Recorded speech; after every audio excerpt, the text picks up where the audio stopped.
तो हेलो दोस्तों, स्वागत है आप सभी का आपके अपने परिवार एग्जाम इंडिया में। उम्मीद करता हूं आप सभी बहुत अच्छे होंगे, स्वस्थ होंगे और अच्छे से पढ़ाई कर रहे होंगे। तो आज की जो हमारी क्लास होने वाली है वो है जीके का महाअभ्यास का पार्ट नंबर 36। और जैसा कि मैंने आपको बताया था कि ये जो आपकी सीरीज होगी, 1 मिनट, बस 1 मिनट दे दीजिए, आपकी क्लास को बस स्टार्ट कर रहा हूं मैं।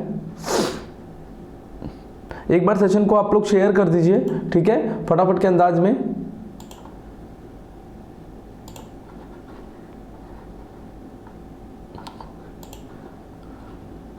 चलिए भाई, फटाफट के अंदाज में क्लास को शेयर कर दीजिए। और जैसा कि मैंने आपको बताया था कि ये क्लास जो होगी आपको रिकॉर्डेड फॉर्म में मिलने वाली है, ठीक है। तो इस क्लास को बिल्कुल उसी तरीके से प्यार आपको देना है जैसे आप डेली क्लास करते हो, बिल्कुल इसको लाइव क्लास की तरह ही आपको समझना है। क्योंकि ये क्लास रिकॉर्डेड है तो मैं आपसे झूठ नहीं बोलूंगा भाई, क्लास रिकॉर्डेड है तो रिकॉर्डेड है। क्यों रिकॉर्डेड है भाई?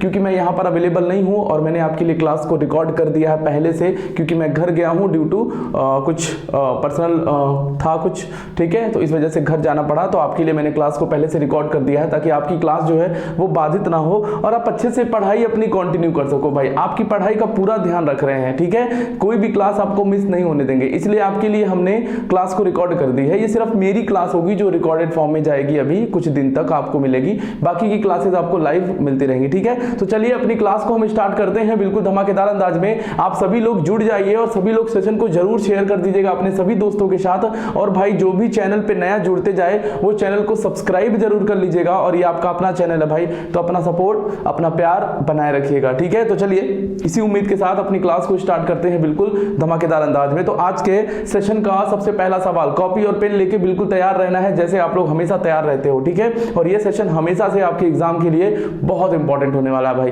ठीक है, क्योंकि यहां से क्वेश्चन आपके परीक्षा में फंसते भी हैं। बहुत सारे स्टूडेंट्स के मैसेज भी आए हैं कि सर केवीएस में क्वेश्चंस आपके बताए हुए आए थे। तो भाई आएंगे, बिल्कुल आएंगे, केवीएस हो, सीजीएल हो, सीएचएसएल हो, भाई सीपीओ हो, यूपी पुलिस हो, दिल्ली पुलिस हो, सारा प्रश्न फंसाएंगे। चलिए स्टार्ट करते हैं बिना ज्यादा इधर उधर की बातें किए हुए।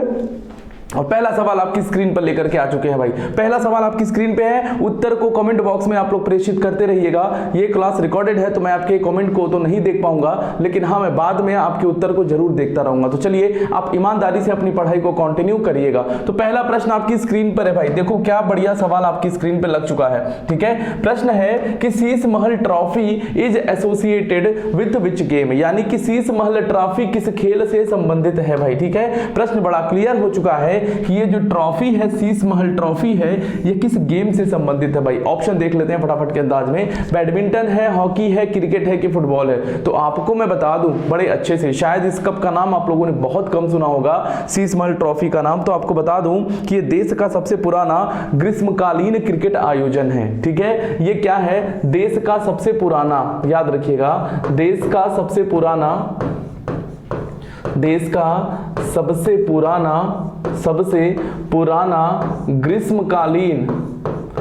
ग्रीष्मकालीन क्रिकेट आयोजन है भाई, ठीक है। कौन सा आयोजन है? क्रिकेट आयोजन है। तो अब तो आप समझ गए होंगे कि किससे संबंधित है भाई, किससे संबंधित है, ये बात तो समझ गए होंगे सब, ठीक है। तो याद रखिएगा, बहुत अच्छी बात यहाँ पे आपको मैंने बताया है और ये बहुत अच्छा क्वेश्चन भी है भाई, अपने आप में बड़ा प्यारा क्वेश्चन भी है कि शीश महल ट्रॉफी जो है ये देश का सबसे पुराना ग्रीष्मकालीन क्रिकेट आयोजन है। इसकी शुरुआत जो की गई थी दोस्त, ठीक है, इस ट्रॉफी की जो शुरुआत है वो 1951 में की गई थी। याद रखिएगा, केवल आपको यही नहीं याद रखना है कि किस खेल से संबंधित है, आपको इसके बारे में भी थोड़ा बहुत जानना चाहिए, क्योंकि पेपर का लेवल आप जानते हो, ठीक है। हमें पता है कि पेपर का लेवल अब बहुत बेहतरीन होगा, तो इसलिए आपकी तैयारी भी बड़ी बेहतरीन होनी चाहिए, ठीक है ना। तो शीश महल ट्रॉफी देश का सबसे पुराना ग्रीष्मकालीन क्रिकेट आयोजन है और इसकी शुरुआत जो कब हुई थी भाई? 1951 में हुई थी। एक बात तो ये क्लियर हो चुकी, ठीक है। अब मैं आपको बता दूं कि 2010 में इस प्रतियोगिता को बंद कर दिया गया। अब ये प्रतियोगिता यानी कि ये जो कंपटीशन है, ये जो कप है, अब ये आयोजित नहीं होती है। तो आपको बता दूं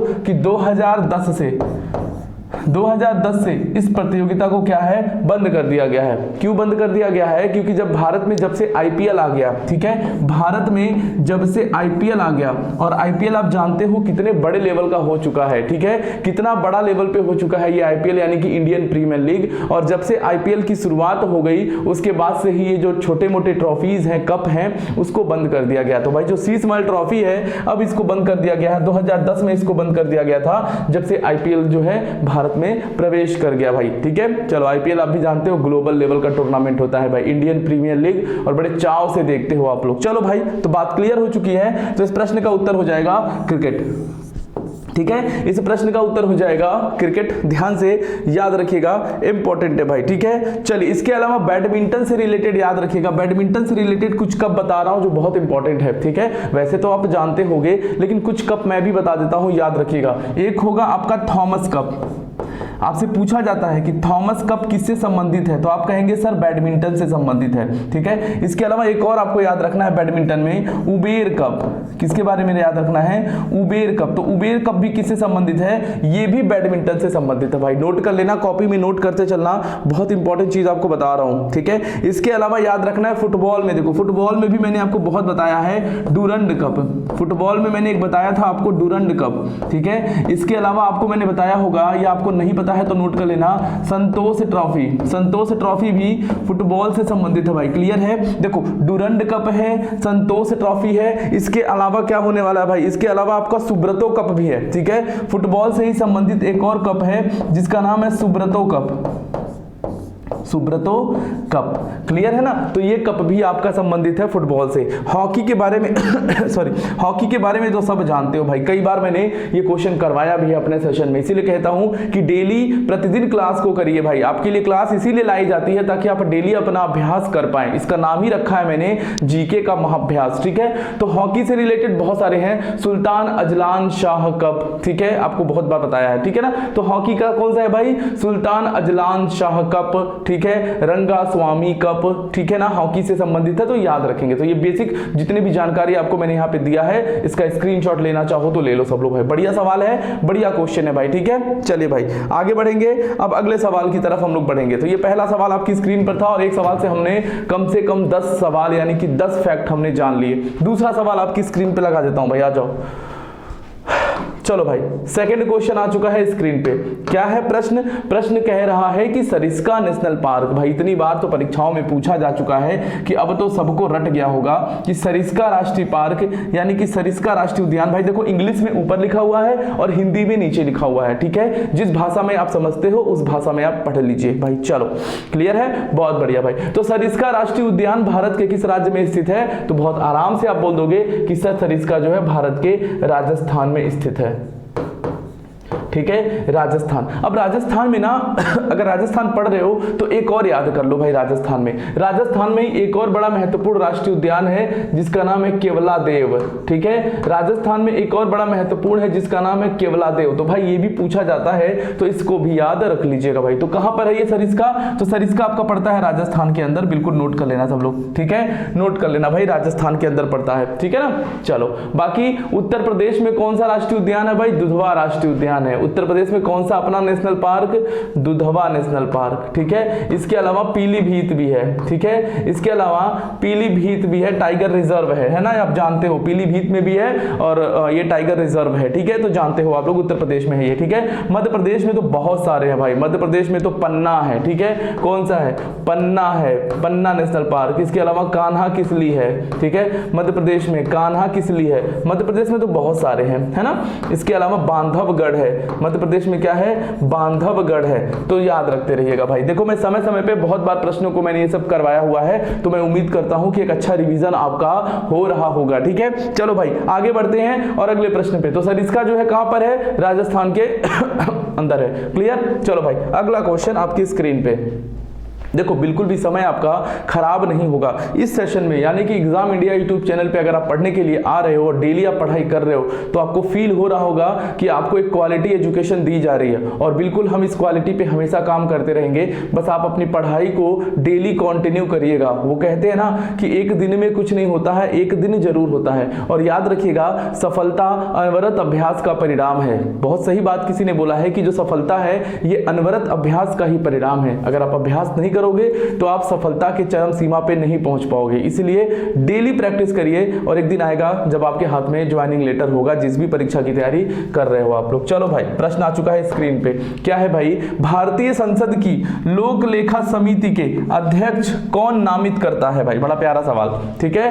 who nominates the chairman of the public account committee of Indian parliament? Clear बात। ऑप्शंस हैं लोकसभा के अध्यक्ष, प्रधानमंत्री, राष्ट्रपति या राज्यसभा के अध्यक्ष। चलिए देख लेते हैं इस प्रश्न का उत्तर। आप लोग अपने उत्तर को प्रेषित कर दीजिएगा। लोक लेखा समिति के बारे में बता दूं कि लोक लेखा समिति को पब्लिक अकाउंट कमेटी इंग्लिश में बोलते हैं, ठीक है। और इस कमेटी का जो अध्यक्ष होता है, सामान्यतः याद रखिएगा, सामान्यतः इस कमेटी का जो अध्यक्ष होता है, जो चेयरमैन होता है, वो कौन होता है? Opposition leader of Lok Sabha. कौन होता है? Opposition leader of Lok Sabha.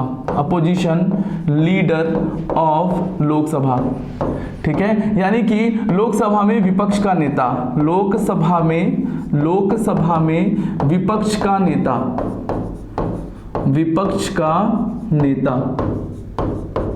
Clear है? याद रखिएगा, लोक लेखा समिति का अध्यक्ष वही होता है जो सामान्यतः लोकसभा में जो अपोजिशन पार्टी का लीडर होता है, यानी कि जो विपक्ष का नेता होता है, उसी को ही लोक लेखा समिति का क्या बना दिया जाता है? चेयरमैन बना दिया जाता है। क्लियर? इस बात को जानते रहिएगा, ठीक है, कि कौन होता है। अगर सवाल ये पूछे कि कौन होता है, तो भाई विपक्ष का नेता होता है। लोकसभा में विपक्ष का नेता जो होगा वही होगा आपका लोक लेखा समिति, जिसको हम बोलते हैं पब्लिक अकाउंट कमेटी। क्लियर है भाई? बहुत ध्यान से याद रखना सब लोग, ठीक है। चलो, लोक लेखा समिति में कुल सदस्यों की संख्या होती है 22। याद रखिएगा, पब्लिक अकाउंट कमेटी जिसको बोलते हैं लोक लेखा समिति में अगर पूछेगा कुल कितने सदस्य होते हैं, 22 सदस्य होते हैं। अब इन 22 में से याद रखना है, लोकसभा के होते हैं 15 और राज्यसभा के होते हैं 7, ठीक है। लोकसभा के होते हैं 15 और राज्यसभा के होते हैं कितने? 7। कुल कितने सदस्य होते हैं पब्लिक अकाउंट कमेटी में, लोक लेखा समिति में? 22 होते हैं। बिल्कुल याद रखिएगा, प्रश्न कुछ भी पूछा जा सकता है आपसे। आपकी तैयारी उस लेवल पर होनी चाहिए कि कोई भी आपको बीट ना कर पाए, ठीक है ना। तो चलो, अगर आपसे पूछेगा कितने सदस्य? 22 होते हैं। लोकसभा के कितने? 15। राज्यसभा के कितने? 7। कौन होता है भाई? तो लोकसभा में विपक्ष का नेता होता है। अब इनको नियुक्त कौन करता है, नामित कौन करता है? क्वेश्चन में जो पूछा है कि कौन नामित करता है भाई, तो स्पीकर ऑफ लोकसभा नामित करता है।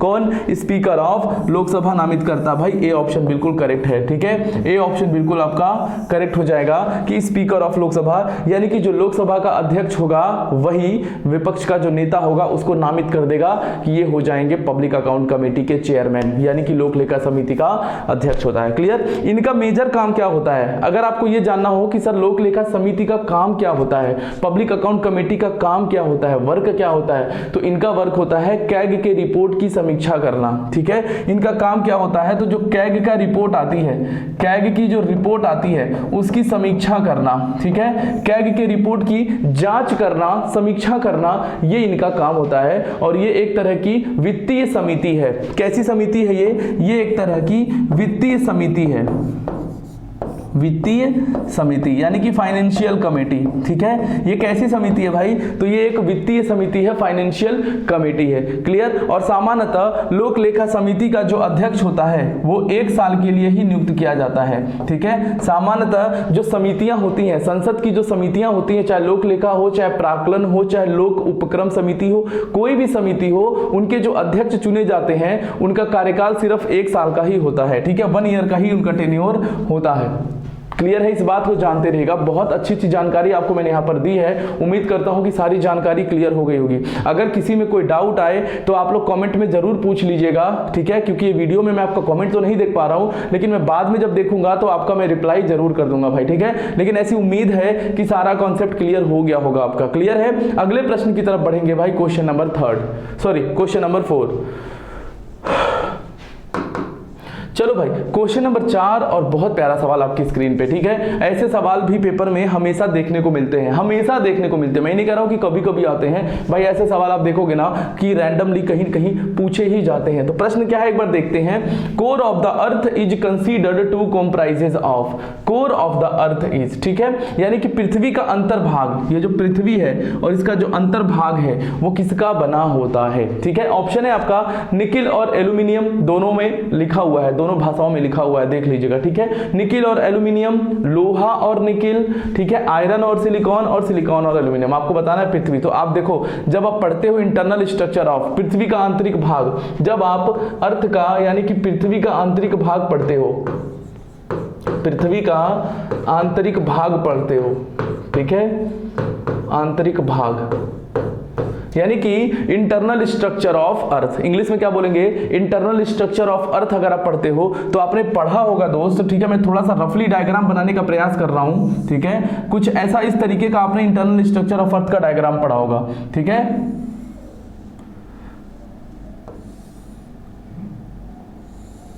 चलिए, शायद कुछ इस तरीके का रफली डायग्राम मैंने बनाया है इंटरनल स्ट्रक्चर ऑफ अर्थ का। तो आपको पूछा जाता है कि पृथ्वी का अंतर्भाग यानी कि क्या पूछा है, कोर। अंतर्भाग मतलब कि क्या पूछा है, कोर किसका बना हुआ है। तो आपको याद रखना जरूरी है, ये जो पार्ट होता है इसको बोलते हैं क्या, क्रस्ट।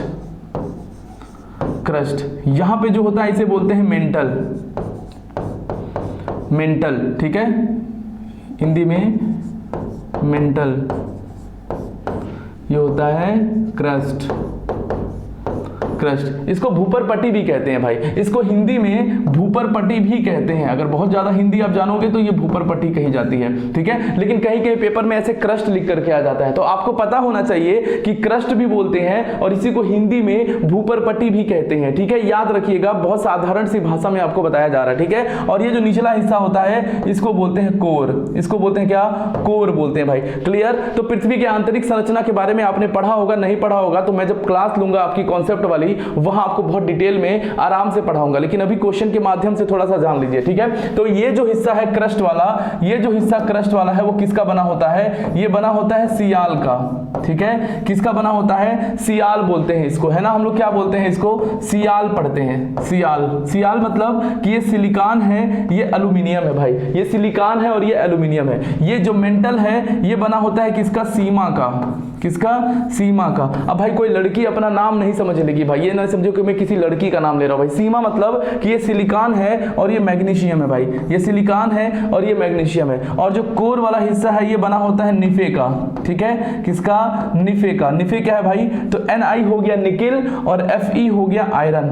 Fe क्या हो गया, आयरन और निकिल। आयरन को ही लोहा बोलते हैं भाई, ठीक है, आयरन को ही क्या बोलते हैं, लोहा बोलते हैं। हमसे क्वेश्चन में क्या पूछा, अब देखो हमसे क्वेश्चन में पूछा है कि कोर किसका बना होता है, कोर, ठीक है, अंतर्भाग, पृथ्वी का अंतर्भाग, कोर को ही अंतर्भाग बोलते हैं, ठीक है, कोर को ही अंतर्भाग बोलते हैं भाई, ठीक है। इंग्लिश में देखोगे कोर लिखा हुआ है। तो किसका बना होता है भाई कोर, तो कोर बना होता है देखो निकिल और आयरन का। आयरन को ही लोहा बोलते हैं। तो अब देखो निकिल और लोहा, आपका यहाँ पे उत्तर हो जाएगा बी ऑप्शन करेक्ट, ठीक है, बी ऑप्शन हो गया करेक्ट, आपका बिल्कुल सही उत्तर हो गया। बिल्कुल आपके सामने मैंने आपको सारा एक्सप्लेन कर दिया है भाई। इसी को बोलते हैं कॉन्सेप्ट, ठीक है, इसी को कहा जाता है कि कॉन्सेप्ट अगर आपका क्लियर है तो आपको प्रश्न करने में आसानी होगा। आप में से बहुत लोग होंगे जिन्होंने रटा होगा ये, और रटा होगा, उनको लगता है कि चलो हमने तो सही उत्तर दे दिया है, आपने सही उत्तर दिया है, बधाई के पात्र हैं आप, लेकिन आपने रट के दिया है तो आप गलत कर रहे हो, क्योंकि क्वेश्चन घुमा देगा तो ना आपका प्रश्न गलत हो जाएगा दोस्त, ठीक है। तो जो पूछेगा एग्जाम में उसी को टिक करके आइएगा।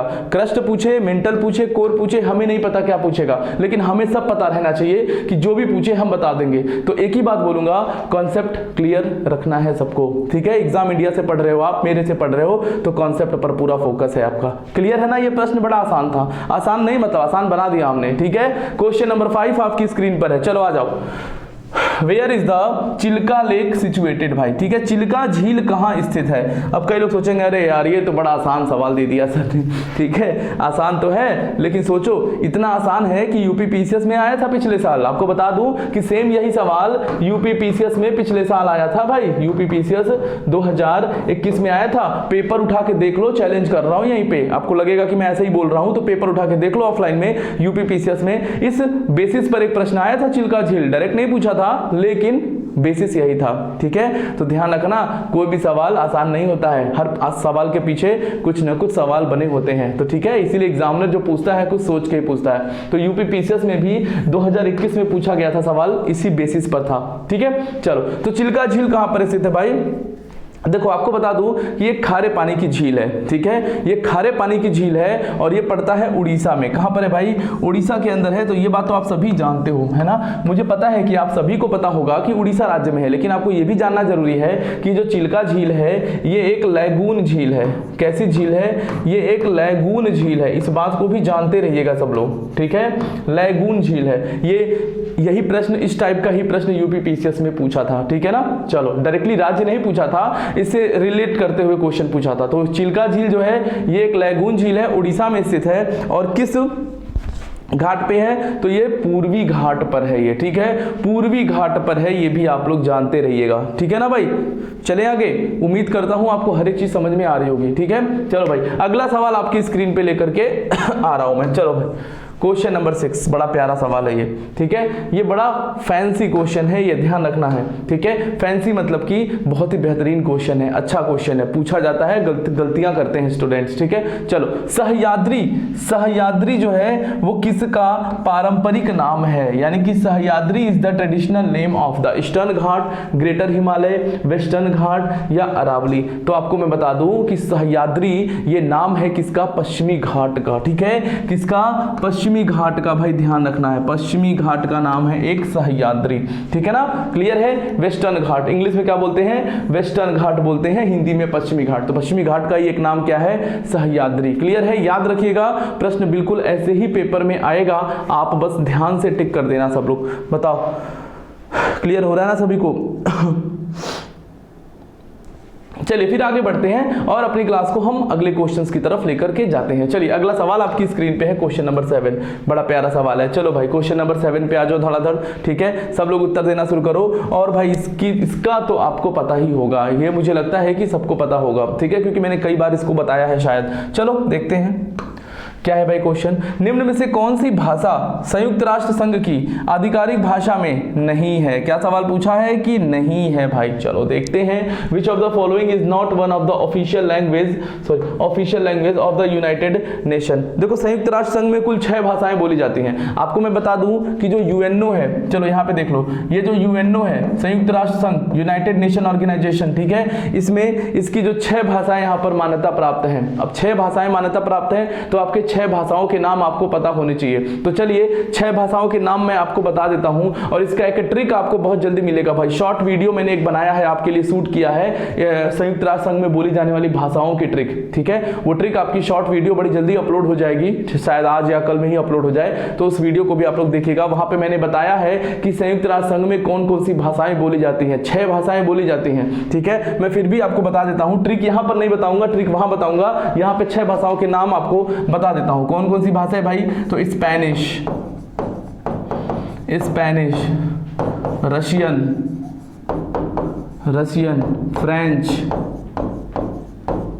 फ्रेंच, अरेबिक,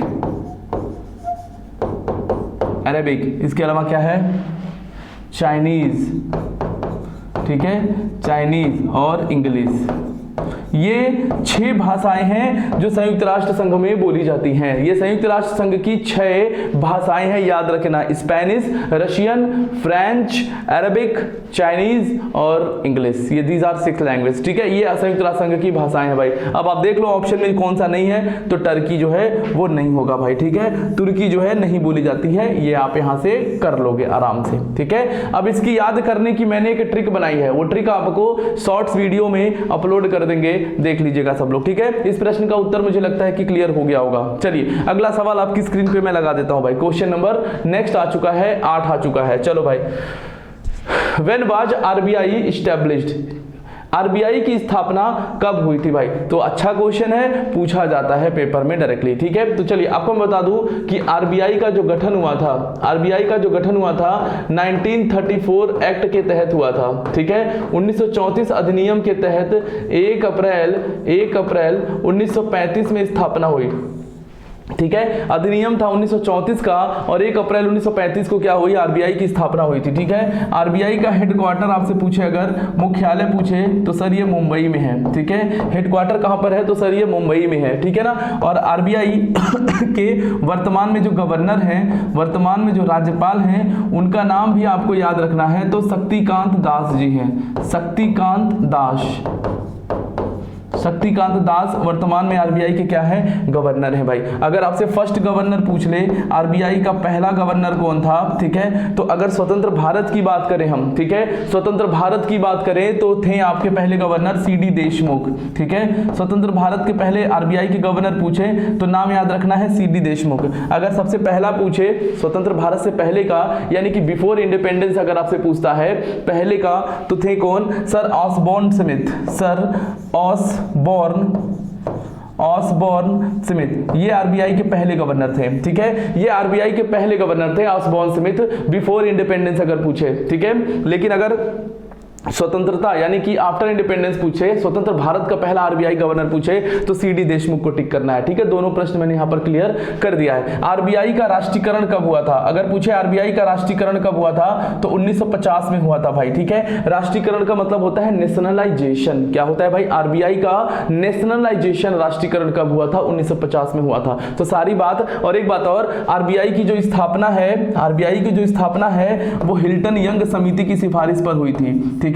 किस समिति की सिफारिश पर, तो हिल्टन यंग कमेटी की सिफारिश पर भी हुई थी। तो सारी बात मैंने आरबीआई से रिलेटेड आपके सामने रख दी है। तो भाई क्या पूछा है आपसे, स्थापना कब हुई, तो 1935 में, ठीक है। 1934 पे टिक नहीं करना है, 1934 का अधिनियम था, एक्ट था, ठीक है। स्थापना 1935 में हुई थी, इस बात को ध्यान से याद रख लीजिएगा, ठीक है। चलो अगला सवाल, क्वेश्चन नंबर 9, क्वेश्चन नंबर 9। चलो भाई, उम्मीद करता हूं कि आपकी एक अच्छी तैयारी बन रही होगी, ठीक है। किसी का कमेंट बॉक्स में कुछ भी डाउट हो तो जरूर आप पूछ लेना भाई, ठीक है। वीडियो को ज्यादा से ज्यादा अपने सभी दोस्तों के साथ शेयर करिए। अगर आपको प्यार है एग्जाम इंडिया परिवार से, अगर थोड़ा बहुत मुझसे भी है, ठीक है, तो सपोर्ट बनाए रखिएगा, शेयर और लाइक में कंजूसी नहीं करिएगा, ठीक है।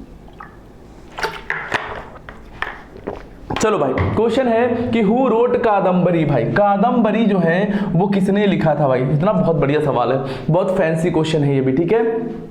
बाणभट्ट, दंडी, वेदव्यास, जयदेव, बड़ा बढ़िया ऑप्शंस भी हैं इसके, ठीक है। चलो, तो कादम्बरी किसने लिखी है भाई, तो मुझे लगता है कि सबका उत्तर सही आना चाहिए, बाणभट्ट ने लिखी है, ठीक है। बाणभट्ट की रचना है कादम्बरी, क्लियर बात। चलो भाई, दंडी, दंडी भी एक बहुत बड़े विद्वान रहे हैं, ठीक है। दंडी भी बहुत बड़े विद्वान रहे हैं और इनकी एक रचना जो आप कॉपी में जरूर नोट करिएगा क्योंकि पेपर में हमेशा पूछता है। तो इनकी एक रचना है 10 कुमार चरितम या 10 कुमार चरित, ठीक है। तो 10 कुमार चरितम ये किसकी रचना है, तो 10 कुमार चरितम जो है ये दंडी की रचना है। याद रखेंगे, पेपर में कभी भी आए तो गलती नहीं करिएगा। वेद व्यास जी के बारे में तो सब जानते हो भाई, ठीक है। वेद व्यास जी के बारे में तो सब जानते हो, महाभारत, ठीक है, महाभारत काव्य जो है। और जयदेव, गीत गोविंद जयदेव, ठीक है, इनका तो हम लोग बचपन से पढ़ते आ रहे हैं भाई कि गीत गोविंद की रचना किसने की है, तो गीत गोविंद की जो रचना है वो जयदेव साहब ने की है। क्लियर है सारी बातें, इसीलिए मैं ऑप्शंस भी ऐसे रखवा देता हूं ताकि आपके और भी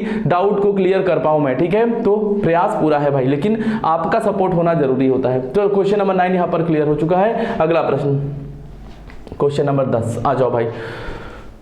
क्वेश्चन नंबर 10 आ चुका है स्क्रीन पर, ठीक है। क्या कह रहा है भाई, क्वेश्चन को पहले पढ़ लो, पहले इंग्लिश में पढ़ता हूं फिर हिंदी में पढ़ता हूं, है ना। The largest union territory of India in area wise, किसके वाइज, एरिया वाइज पूछ रहा है। ऑप्शन है दमन दीव, अंडमान निकोबार आइलैंड, दिल्ली, चंडीगढ़। तो क्षेत्रफल के आधार पर, क्षेत्रफल के आधार पर भारत का सबसे बड़ा केंद्र शासित राज्य कौन सा है, दमन दीव, अंडमान, दिल्ली और चंडीगढ़। तो आपका उत्तर यहां पर बिल्कुल सही आना चाहिए, बिल्कुल भाई अंडमान होगा। कई लोग दिल्ली पे टिक करेंगे, गलत हो जाएगा भाई, ठीक है। अंडमान निकोबार हो जाएगा आपका सबसे बड़ा एरिया वाइज केंद्र शासित प्रदेश। लेकिन यहां पर मैं आपको बता दूं कि इस ऑप्शन के अनुसार तो अंडमान होगा, लेकिन लेटेस्ट में अगर आपसे पूछे कि सबसे बड़ा केंद्र शासित प्रदेश कौन सा है, तब आप लद्दाख को टिक करेंगे भाई, ठीक है। अब आप लद्दाख को टिक करेंगे। लेकिन क्या होता है ना, देखो ऐसा नहीं कि सवाल गलत है, कोई ये मत सोचना कि सवाल गलत है भाई, सवाल कोई गलत नहीं होता है, पूछने का तरीका होता है। इस ऑप्शन के अनुसार अंडमान निकोबार सबसे बड़ा है, लेकिन सबसे बड़ा केंद्र शासित प्रदेश एरिया वाइज अगर पूछता है क्षेत्रफल की दृष्टिकोण से,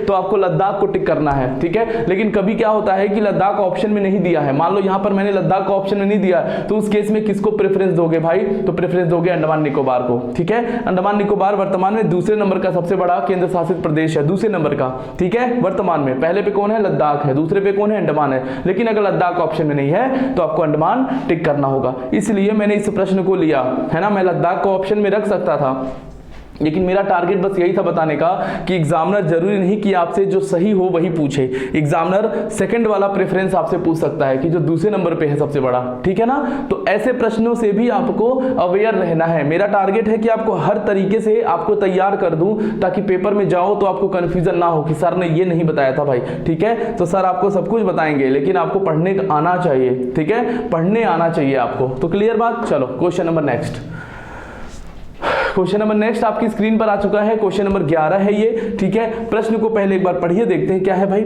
चलो क्वेश्चन है कि who of the following constitute a finance commission for a state in India, ठीक है। निम्नलिखित में से कौन एक भारत में किसी राज्य के लिए वित्त आयोग गठित करता है भाई, ठीक है। कौन है जो भारत में किसी राज्य के लिए एक वित्त आयोग यानी कि फाइनेंस कमीशन का गठन करता है। तो भाई याद रखना ये जो वित्त आयोग है, ठीक है, वित्त आयोग है, एक फाइनेंस कमीशन जिसको बोलते हो आप लोग,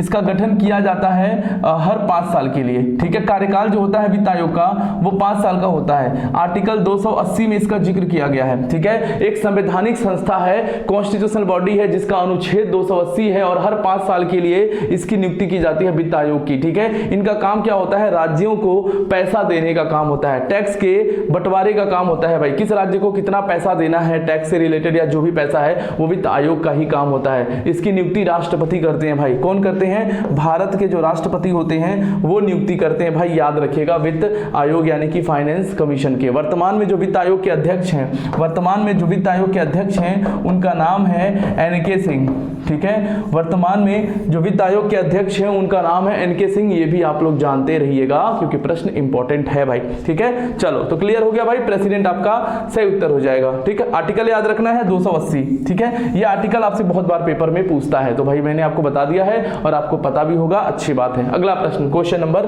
12, क्वेश्चन नंबर 12 आ चुका है। देखो भाई ये भी बहुत ही ट्रिकी सवाल है, ठीक है। बहुत ही ट्रिकी मतलब कि बेहतरीन सवाल है। ऐसे प्रश्न एग्जाम में गलत होते हैं, ठीक है, मतलब कि ज्यादातर लोग गलतियां करते हैं इस प्रश्न में और जो सही करता है वो मेरिट में ऊपर आता है। प्रश्न क्या है भाई कि मुंबई उच्च न्यायालय की, प्रश्न को पढ़िए, मुंबई उच्च न्यायालय की निम्नलिखित में से किस एक स्थान पर न्यायिक पीठ नहीं है, ठीक है। यानी कि who among the following was, अच्छा ये प्रश्न यहां पर बाय मिस्टेक हो गया है, ठीक है। इस प्रश्न को नहीं देखेंगे आप लोग, ठीक है, इस प्रश्न को आप लोग नहीं देखेंगे भाई, इस प्रश्न को भूल जाइए।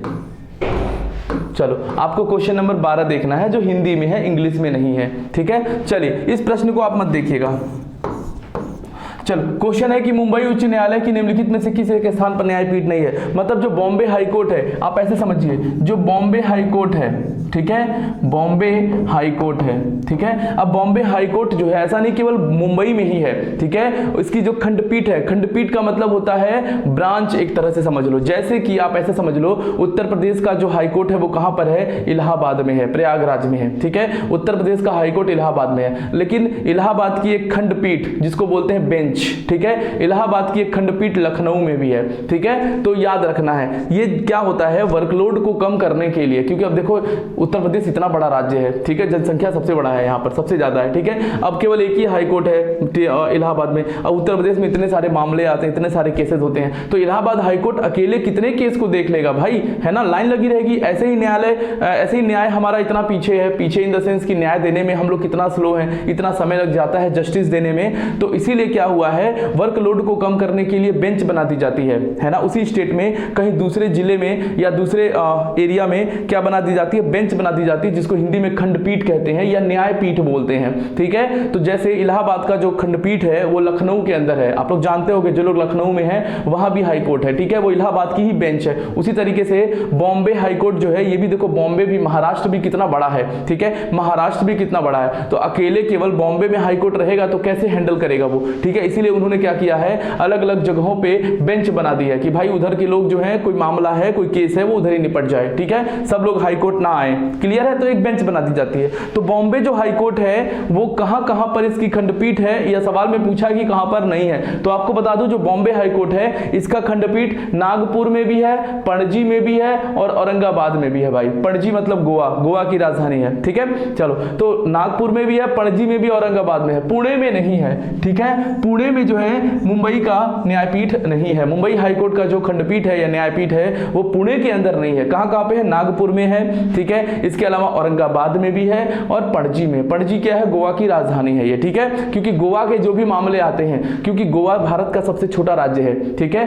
गोवा भारत का सबसे छोटा राज्य है, तो गोवा में अपना कोई हाईकोर्ट नहीं है, गोवा का अपना कोई उच्च न्यायालय नहीं है। गोवा जो राज्य है, गोवा के लोग जो हैं वो बॉम्बे हाईकोर्ट के अंदर आते हैं, ठीक है। यानी कि उनका जो न्यायालय क्षेत्र है, न्यायिक क्षेत्र है गोवा राज्य का, वो बॉम्बे हाईकोर्ट के अंतर्गत आता है। तो जो भी छोटे राज्य हैं भाई, तो अब छोटे राज्य हैं तो उसमें हाईकोर्ट कैसे होगा भाई? कम जनसंख्या पे हाईकोर्ट नहीं बना सकते ना। अब जैसे लक्षद्वीप हो गया आपका, अंडमान निकोबार हो गया, ठीक है, दमन दीव दादर नागर हवेली हो गया, ये सब जनसंख्या के दृष्टिकोण से बड़े छोटे हैं, तो यहाँ पर हाईकोर्ट नहीं है, इनको किसी दूसरे के साथ अटैच कर दिया गया है। क्लियर है? ये बात आप जान रहे होगे तो अच्छी बात है, नहीं जानते तो मैंने आपको बता दिया। तो ठीक है, मुंबई उच्च न्यायालय की कहां पर खंडपीठ नहीं है? तो पुणे में नहीं है, इस बात को ध्यान में रखिएगा। चलिए अगला सवाल, question number next. Question number next है भाई, आ चुका है स्क्रीन पर और यह प्रश्न है क्या? पढ़ते हैं। निम्नलिखित में से कौन एक भारत के राष्ट्रपति पद पर निर्विरोध निर्वाचित हुए थे भाई? ठीक है, कौन इनमें से कौन एक भारत के राष्ट्रपति पद पर निर्विरोध निर्वाचित हुए थे? मतलब कि who among the following was elected president of India unopposed. यानी ऐसे राष्ट्रपति जब वो चुनाव लड़े थे तो उनका कोई भी विरोधी नहीं था, कोई भी अपोजिशन नहीं था, निर्विरोध जीत गए, ठीक है, निर्विरोध जीत गए। तो याद रखिएगा भारत के राष्ट्रपति ऐसे बने थे डॉक्टर नीलम संजीव रेड्डी, ठीक है, डॉक्टर नीलम संजीव रेड्डी भारत के ऐसे राष्ट्रपति बने थे जिनका कोई भी अपोजिशन नहीं था। याद रखिएगा, बड़ा फैंसी क्वेश्चन है, ठीक है। इनका जो कार्यकाल रहा है वो मैं आपको बता दूं तो 1977 से लेकर के 82 तक ये भारत के राष्ट्रपति रहे हैं। ये कार्यकाल भी याद रखिएगा, ठीक है। 1977 से लेकर 82 तक में अगर भारत के कोई राष्ट्रपति थे वो थे डॉक्टर नीलम संजीव रेड्डी, और ये याद रखिएगा कि जब ये चुनाव जीते थे तो इनका कोई अपोजिशन नहीं था, निर्विरोध भारत के राष्ट्रपति चुने गए थे। क्लियर है? याद रखेंगे भाई, नाम सबका याद रखेंगे। चलो क्वेश्चन नंबर 14, क्वेश्चन नंबर 14 आपकी स्क्रीन पर आ चुका है भाई। बड़ा ही बेहतरीन क्वेश्चन है, ठीक है, एकदम फैंसी क्वेश्चन है भाई, इंपॉर्टेंट। चलो पहले क्वेश्चन को पढ़िएगा, पहले क्वेश्चन को पढ़ते हैं। आइए, the purpose of DPSP is to, मतलब कि जो directive principle of state policy है, राज्य के नीति निदेशक तत्व है, इसका उद्देश्य क्या है भाई? लोक कल्याणकारी का इसका उद्देश्य होता है। इसका एक लाइन में अगर मैं बताऊं ऑब्जेक्टिव, डीपीएसपी का मेन ऑब्जेक्टिव क्या है, मुख्य उद्देश्य क्या है, तो आप बोलोगे वेलफेयर ऑफ द स्टेट, यानी कि राज्य की लोक कल्याणकारी भावनाओं को आगे बढ़ाना, ठीक है, लोक कल्याणकारी काम करना, welfare of the state, state के वेलफेयर के बारे में सुनना भाई। क्लियर है? ये तो बात आप सभी अच्छे से जानते होंगे भाई, क्लियर है ना। चलो तो याद रखना है क्या है भाई डीपीएसपी का मुख्य उद्देश्य, तो ऑप्शन देख लेते हैं भाई।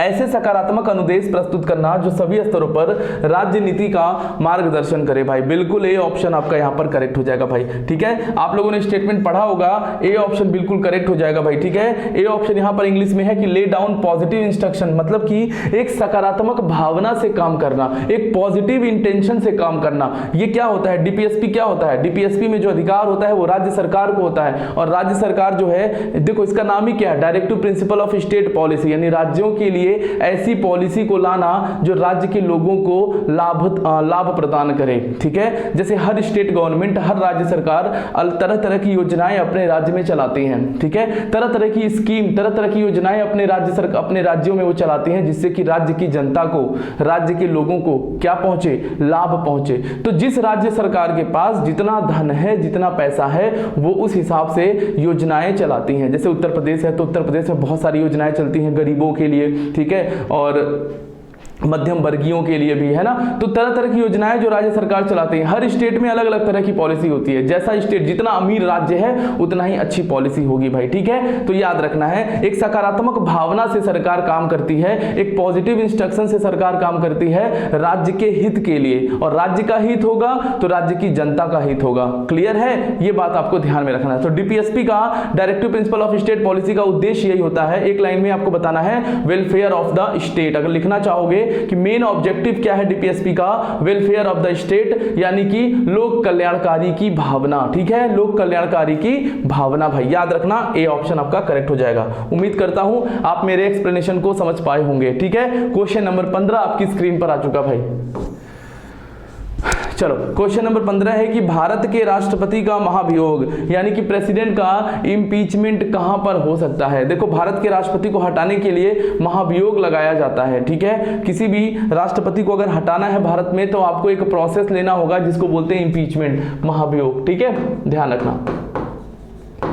महाभियोग राष्ट्रपति को हटाने की एक प्रक्रिया का नाम है महाभियोग, ठीक है। महाभियोग जो है आपको मैं बता दूं कि ये अमेरिका के संविधान से लिया गया है, याद रखिएगा, अमेरिका के संविधान से लिया गया है। किस आर्टिकल में है तो इसका जिक्र आर्टिकल 61 में किया गया है, ठीक है। इसका जो उल्लेख है हमारे संविधान में अनुच्छेद 61 में किया गया है और अमेरिका के संविधान से लिया गया है। होता क्या है भाई, तो राष्ट्रपति को हटाने की एक प्रक्रिया होती है और याद रखना है ये संसद के किसी भी सदन में लाया जा सकता है, ठीक है। इसको इंट्रोड्यूस अगर करना है किसी भी हाउस में तो आप किसी भी हाउस से इंट्रोड्यूस कर सकते हो, चाहे लोकसभा चाहे राज्यसभा, कोई फिक्स नहीं है कि इसी सदन में आपको लाना है। तो ये आइदर हाउस ऑफ लोकसभा और राज्यसभा यानी कि संसद के किसी भी सदन में इसको लाया जा सकता है भाई। तो आपके यही सवाल पूछा है कि भारत के राष्ट्रपति का महाभियोग क्या है भाई, तो संसद के किसी भी सदन में आरंभ किया जा सकता है। बिल्कुल ए ऑप्शन करेक्ट है, यानी कि either house of the parliament. Clear है भाई, इंग्लिश हिंदी दोनों में है, पढ़ लो अच्छे से आप लोग, ठीक है। बहुत बढ़िया सवाल है भाई, बहुत प्यारा सवाल है।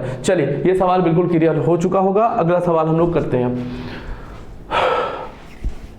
चलिए नेक्स्ट क्वेश्चन है, क्वेश्चन नंबर 16 है भाई, बढ़िया सवाल, इसको देखते हैं। आइए, international bank for reconstruction and development is also known as, अंतरराष्ट्रीय पुनर्निर्माण और विकास बैंक को निम्नलिखित में से किस एक नाम से भी जाना जाता है। आपको बता दूं इसका शॉर्ट नेम होता है IBRD, ठीक है, शॉर्ट नेम होता है इसका IBRD, international bank for reconstruction and development भाई, IBRD। और IBRD का ही एक नाम है, नया नाम वर्ल्ड बैंक, ठीक है, इसी को वर्ल्ड बैंक के नाम से भी जाना जाता है, याद रखना भाई, ठीक है। ये नई बात आप लोगों को पता चली होगी, जो लोग पढ़े होंगे उनको पता होगा, लेकिन जो लोग ज्यादा प्रैक्टिस नहीं करते हैं उनको नहीं पता होगा। वो लोग तो बस वर्ल्ड बैंक का नाम सुने रहते हैं भाई। आपको पता होना चाहिए कि वर्ल्ड बैंक का ही एक और नाम है IBRD, क्लियर है। और वर्ल्ड बैंक की स्थापना कब हुई थी भाई, 1945 में,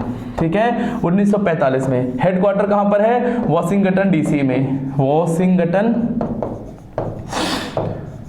वॉशिंगटन DC में है, ठीक है। इसका जो मुख्यालय है विश्व बैंक इसको बोलते हैं, हिंदी में क्या बोलेंगे, विश्व बैंक, वर्ल्ड बैंक। कहां पे है मुख्यालय, वॉशिंगटन DC अमेरिका के अंदर में है, ठीक है। और 1945 में इसकी स्थापना हुई थी और इसके 193 सदस्य देश हैं, सॉरी 189 सदस्य देश हैं इसके, ठीक है। 189 इसके मेंबर्स कंट्री हैं, मेंबर्स कंट्री मतलब कि सदस्य देश हैं। क्लियर बात, याद रखना बहुत इंपॉर्टेंट है आपके लिए भाई। तो क्या हो जाएगा भाई इसका वर्ल्ड बैंक, जिसको हिंदी में बोलते हैं विश्व बैंक। क्लियर है ना भाई, अच्छा प्रश्न है, गलती मत करिएगा भाई, इंपॉर्टेंट है ये, ठीक है, अच्छा प्रश्न है, गलती नहीं करेंगे आप लोग। अगला प्रश्न आपकी स्क्रीन पे भाई, आज खजाने में 20 क्वेश्चन है भाई, 20 क्वेश्चन ही करेंगे हम लोग, लेकिन सॉलिड तरीके से करेंगे, ठीक है। 20 क्वेश्चन से कम आपको 60 से 70 क्वेश्चन आपको बताया जाता है, ठीक है। सारे प्रश्नों को केयरफुली तैयार करते रहिएगा। अगला प्रश्न आपकी स्क्रीन पे है, कंसीडर द फॉलोइंग, निम्नलिखित पर विचार करिए भाई। देखो 4 यहाँ पे स्टेटमेंट है और आपको विचार करना है कि कौन सी योजना पहले शुरू हुई थी, इसको क्रम से व्यवस्थित करना है, ठीक है। क्या बताना है कि which one of the following is the correct chronological order of the above योजना। तो ये सरकार की योजनाएं हैं और उनको करेक्ट ऑर्डर में क्या करना है, अरेंज करना है। आइए अरेंज करते हैं भाई, ठीक है। उम्मीद है कि आपको नहीं पता होगा, ठीक है, लेकिन ये योजनाएं आपको भी पता है। सरकार की जो योजनाएं हैं आजकल परीक्षाओं में खूब पूछी जा रही हैं, तो अब आपको योजनाओं से रिलेटेड भी मैं क्वेश्चन कराता रहूंगा ताकि आपका प्रश्न गलत ना हो भाई, ध्यान रखो। चलो यहाँ पे पहला देखो क्या लिखा है, स्वर्ण जयंती ग्राम स्वरोजगार योजना, ये कब आई थी भाई, ये आई थी 1999 में, ठीक है। प्रधानमंत्री ग्राम सड़क योजना, ये कब आई थी भाई, 2000 में आई थी। चलो, संपूर्ण ग्रामीण रोजगार योजना कब आई थी भाई, 2001 में आई थी। ध्यान से भाई नोट कर लेना, कॉपी में अगर नोट नहीं कर रहे हो ना तो अपने पैर पे कुल्हाड़ी मार रहे हो, क्योंकि ये सब याद नहीं रहेगा आपको। मैं फिर बोल रहा हूँ, जो बच्चा नोट करता है ना वही बाद में कहता है कि सर आपके पढ़ाए हुए क्वेश्चंस आए थे, और जो नोट नहीं करता है, जो केवल देख के छोड़ दे रहा है ना, वो आगे 10 दिन बाद भूल जाएगा, फिर उसको याद भी नहीं रहेगा कि हमने पढ़ा था ये चीज, ठीक है। इसलिए आपसे यही गुजारिश है, देखो भाई गुजारिश भी करना पड़ता है आप लोगों से, है ना, इतने ठेठ हो गए हो सबके सब। तो भाई नोट किया करो, कॉपी पेन लेके बैठा करो मेरी क्लास में। कॉपी पेन अगर नहीं है तो क्लास करने पढ़ने मत आओ, सीधी बात है, ठीक है। मैं ये नहीं कह रहा हूं आप जबरदस्ती आओ पढ़ने के लिए, आप पढ़ने आ रहे हो तो पूरा ईमानदारी और ऑनेस्टी के साथ यहाँ पर आना है, कॉपी पेन लेके आना है, और जो चीजें आपको लगे कि नहीं पता है नोट कर लेना, ठीक है, ठीक है। चलो भाई, तो ये 2001 में और कहां पे है, इंदिरा आवास योजना। इंदिरा आवास योजना इसकी शुरुआत 1985 और 86 के दरमियान हुआ था, ठीक है, 1985 और 86 के दरमियान हुआ था। तो मैंने चारों योजनाएं के सामने वर्ष लिख दिया है। अब आपको अरेंज करना है कि पहले से बाद में सबसे पहले कौन आया था। सबसे पहले इंदिरा आवास योजना आया था, मतलब सबसे पहले क्या लिखोगे, 4 लिखोगे। सबसे पहले 4 आया, 4 के बाद क्या है, 4 के बाद देखो 1999 1 के बाद 2002, फिर क्या है 3। देखो ये आपका बनेगा, ये आपका सीक्वेंस बनेगा 4 1 2 3। अब ऑप्शन में देख लो कहां पर है, ऑप्शन में देख लो 4 1 2 3 कहां पर है, देखो बी ऑप्शन आपको मिल जाएगा, ठीक है। ऐसे करना है भाई, है ना, ऐसे करना है आपको, बिल्कुल बहुत बेहतरीन तरीके से पढ़ाई करनी है यार, थोड़ा स्मार्ट वर्क लाओ। देखो लुल्लू पुंजू वाला पढ़ाई अब आपको काम नहीं करने वाला भाई। आप सोचोगे अब नॉर्मल तरीके से बस पढ़ लें और हो जाएगा सिलेक्शन, नहीं होगा दोस्त, समझो, क्योंकि कंपटीशन बहुत हाई पर है, ठीक है, बेरोजगारी बहुत ज्यादा है अपने देश में, और वहां से एक रोजगार लेना बहुत टफ काम है, लेकिन नामुमकिन नहीं है, इम्पॉसिबल नहीं है, हम में से ही कोई लेके जा रहा है। अभी यूपीएसआई का नियुक्ति पत्र भी बटा है, ठीक है, बहुत सारे अपने स्टूडेंट हुए हैं यूपीएसआई में, ठीक है। मैं कभी मौका मिलेगा तो इंटरव्यू भी कराऊंगा उन लोगों का जिनका अभी हुआ है, ठीक है, बहुत सारे बच्चों का हुआ है, जो मेरे नोन में तो अभी 5-6 स्टूडेंट ऐसे हैं जो कांटेक्ट में हैं, जिन्होंने मैसेज भी किया कि सर हमारा यूपीएसआई में नियुक्ति पत्र मिल गया, फेसबुक वगैरह पे भी शेयर किया, ठीक है। तो मैं चाहता हूं आपको भी वो मिले मंजिल, ठीक है। तो प्लीज हर एक चीज को बहुत ध्यान से पढ़ना, केयरफुली पढ़ना, लापरवाही बिल्कुल भी नहीं करना, केयरलेस हो गए तो ये सिलेक्शन नहीं मिलेगा भाई। चलो अगला सवाल, क्वेश्चन नंबर 18 आपकी स्क्रीन पे भाई, उत्तर करेंगे सब लोग भाई। चलो बहुत बढ़िया, क्या है question, Chanakya was the chief advisor of, ठीक है, चाणक्य किसके मुख्य सलाहकार थे भाई, चाणक्य जो हैं किसके मुख्य सलाहकार थे। तो मुझे लगता है ये बात सबको पता होगा कि जो चाणक्य थे, इन्हीं के बचपन का नाम था विष्णुगुप्त, इन्हीं के बचपन का नाम था विष्णुगुप्त, याद रखिएगा, चाणक्य के बचपन का नाम था विष्णुगुप्त। और चाणक्य ने ही कौटिल्य के नाम से, इनका एक और नाम कौटिल्य भी है, ठीक है, कौटिल्य भी है, कौटिल्य के नाम से इन्होंने एक पुस्तक लिखी है जिसका नाम है अर्थशास्त्र, ठीक है, अर्थशास्त्र नामक किताब लिखी है। किससे संबंधित है, राजनीति से संबंधित है भाई, ये बुक किससे संबंधित है, राजनीति से संबंधित है, मतलब पॉलिटिक्स से रिलेटेड है। क्लियर है चाणक्य के बारे में। और चाणक्य जो है वो प्रधानमंत्री थे किसके दरबार में, चंद्रगुप्त मौर्य के दरबार में, ठीक है, ये प्रधानमंत्री थे किसके दरबार में, तो चंद्रगुप्त मौर्य के दरबार में ये प्रधानमंत्री थे, ठीक है, चंद्रगुप्त मौर्य के दरबार में। तो किसके चीफ एडवाइजर थे भाई, चीफ एडवाइजर पूछ रहा है, मुख्य सलाहकार पूछ रहा है, तो चंद्रगुप्त मौर्य के ही ये क्या थे, मुख्य सलाहकार थे। क्लियर, चंद्रगुप्त मौर्य के क्या थे, मुख्य सलाहकार थे, याद रखना भाई, बहुत बढ़िया, ठीक है। चलो अगला सवाल आपकी स्क्रीन पर, अच्छा प्रश्न था, जितना भी व्याख्या कर रहा हूं मैं इसको कॉपी में नोट कर लेना, कॉपी में वही नोट करना जो आपको नहीं पता होगा, ठीक है, और जो याद है, जो हमेशा याद रहेगा वो तो कोई दिक्कत नहीं है, ठीक है। टारगेट एक ही कि भाई हमें सफल होना है। क्वेश्चन है, विश्व का सबसे बड़ा ग्लोबल कार्बन एमिटर कंट्री, यानी कि ग्लोबल कार्बन उत्सर्जक देश, यानी कौन सा देश है जो सबसे ज्यादा कार्बन एमिट करता है, जिससे ग्लोबल वार्मिंग बहुत ज्यादा बढ़ता है भाई। कार्बन एमिट मतलब कि कार्बन डाइऑक्साइड, ठीक है, कार्बन डाइऑक्साइड, क्योंकि ग्लोबल वार्मिंग के लिए सबसे जिम्मेदार कौन होता है, कार्बन डाइऑक्साइड होता है, ठीक है, जिससे प्रदूषण बढ़ता है। तो आप जानते हो कि ग्लोबल वार्मिंग का खतरा कितना देश में है, या पूरे विश्व स्तर पे कितने खतरनाक लेवल पे है ना, ये तो आप जानते होंगे। तो बताइएगा सबसे बड़ा कार्बन उत्सर्जक देश कौन सा है भाई। तो आपको मैं बता दूं कि वर्ल्ड लेवल का एक 2021 और 22 का एक रिपोर्ट था, उस रिपोर्ट के अनुसार जो चाइना है, ठीक है, जो चाइना है, ठीक है, ये ग्लोबल लेवल पे, जो चीन है एक मिनट, जो चाइना है वो ग्लोबल लेवल पे आपको मैं बता दूं, ठीक है, 31% का कार्बन उत्सर्जन करता है पूरे विश्व में, ठीक है। चाइना ग्लोबल लेवल पे 31% से ज्यादा जो है वो कार्बन एमिट करता है, जो सबसे बड़ा उत्सर्जक देश भी है। तो आपका सही उत्तर हो जाएगा चाइना, ठीक है। ये डेटा रिपोर्ट के अनुसार बदलती रहती है, ठीक है। तो ये फिक्स नहीं है कि चाइना ही रहेगा, हो सकता हो आगे आने वाले सालों में बदल जाए डेटा, लेकिन अभी के फिलहाल में चाइना आपको याद रखना है। क्लियर? चलिए, तो आज के सेशन का हम लोग लास्ट क्वेश्चन करेंगे। बहुत लंबा सेशन नहीं रखेंगे आपके लिए, ठीक है, उतना ही सेशन रखेंगे जितना आपको डाइजेस्ट हो पाए, ठीक है।